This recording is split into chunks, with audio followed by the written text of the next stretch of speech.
Bunny time bad బాసునిది.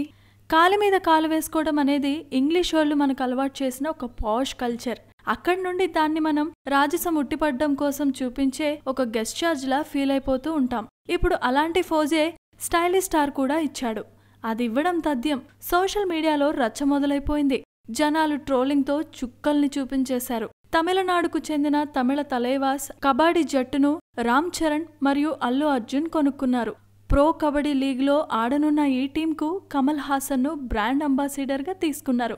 ఈ launching కార్యక్రమం నిన్న చెన్నైలో జరిగిన సందర్భంలో అక్కడి స్టేజ్ మీద లెజెండరీ కమల్ హాసన్, రామ్ చరణ్ తదితరులు మామూలుగా కూర్చుంటే బన్నీ మాత్రం కాలు మీద కాలు వేసుకుని కూర్చున్నాడు. అదిగో అక్కడ కమల్ కూడా మామూలుగానే కూర్చుంటే నువ్వు మాత్రం ఆయన ముందే స్టైల్ కొడతావా అంటూ తమిళ ఫ్యాన్స్ మనోణ్ణి ట్రోల్ చేసి పడేశారంతే. ఆ సమయంలో బన్నీ ఇవన్నీ థింక్ చేసుండడు. కానీ పబ్లిక్ ఈవెంట్లలో ఇలాంటి కాంట్రోవర్సీలు జాగ్రత్తగా చూసుకోవాలయ్యా సరేనోడా.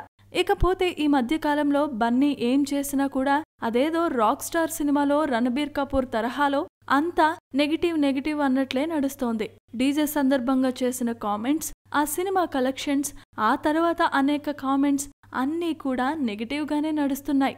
Careful Bunny. Please subscribe. Hi, it's me Purna. Please subscribe.